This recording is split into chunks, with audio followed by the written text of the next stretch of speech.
tasks were completed, some tasks were not. Out of the 3, the email that we sent, if you come at the bottom.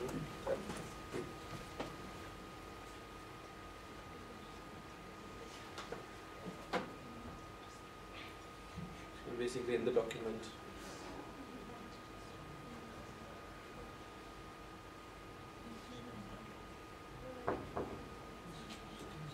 Here are the 2 emails that we received. First one was when we found the job and we sent over via email.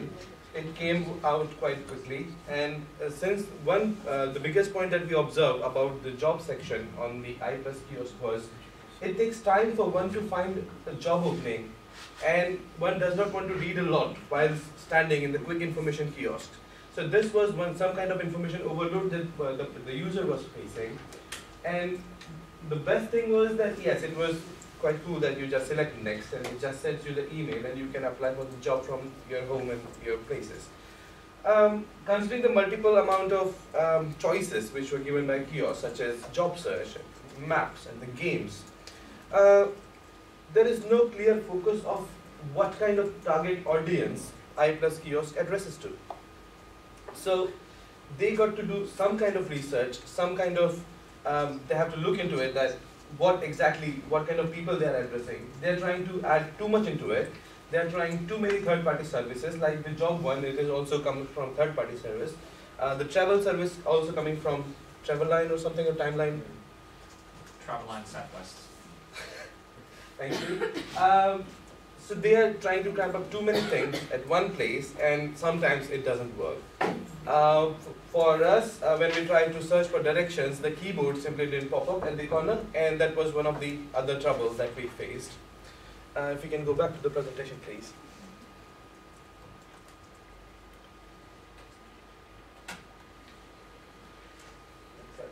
Overall impression was an excellent service in almost all aspects. Yes, we are contradicting the presentation which went before us, but the thing is, think about the concept. Whoever thought of implementing that kind of kiosk as a benchmark design was almost a brilliant idea, and the kiosk we were at was quite responsive, working almost in as perfection, but there are some issues that we faced. Time-consuming tasks can be reduced, can be improved on user-centric services, and they can improve the content. And there was this minor thing that they had, the touchable surface and the display surface was an angle of V.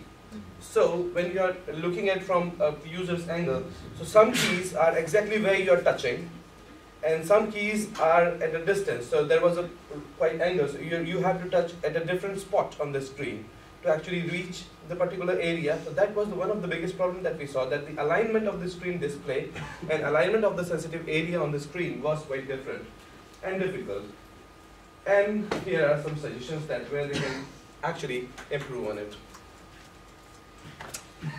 To install them on UV Campus. Okay. This is for the main presentation on the 17th. No. Well, the UV Campus one? Yes. Oh dear. We've got some stuff. Well, that's good. We'll keep it for the 17th. That's where me and Rich So are we going to can come back in. and explain. Not to worry, not to worry. We can take it off. You don't want people seeing It's this. good So- that Yes. yeah, So it's good that you've done Yes. it. It's good that you've done it, but it's for the presentation. well, we were going to contribute, but we can't now. Okay, not to worry.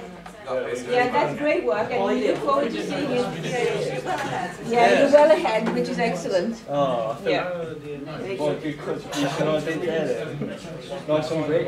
You could actually, they could just quickly say what they've gained from that. Yeah, say that. Yeah, that's a good idea, Chris.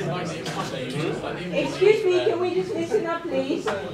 Chris, can you? Yeah, well, you could instead of summarising what you've done by telling us what you've identified from your look at the I+ that you think is really significant for the next stage.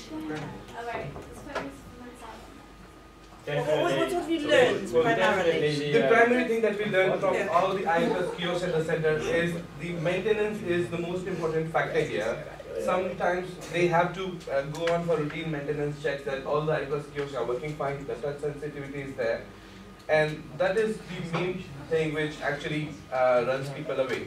So some area of the screen was working, some area was not. Some kiosks were completely closed down. Yeah. And that's when we get variety of feedback from those systems.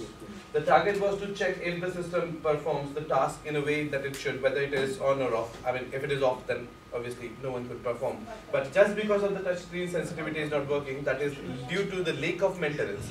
The actual machine, if you find one with proper working functionality, it is quite good and quite responsive system. We did not spend much time on it, I mean, as per the particular task was concerned, because we were getting proper responses. And user frustration was minimum, bearing one task.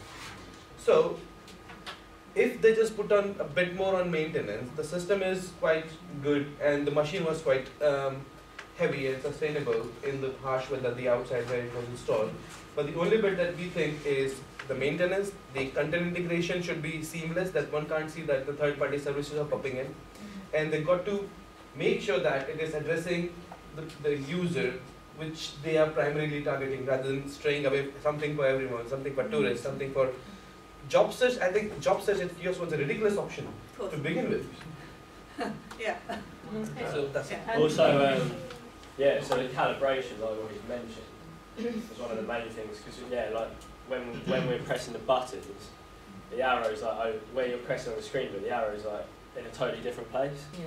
So that's one of the main things, because you know, that just makes straight away, if you can't say, you know, close something down or open something or click on something, that just annoys the user straight away, and then the user will just go away and not use the machine. Like we did.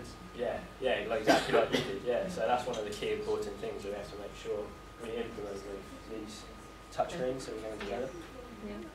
So maybe part of the software that's installed on there, you have to think about the different users it's targeted at. One could be a maintenance screen where somebody comes and looks at the calibration and is able to update it. Okay, good.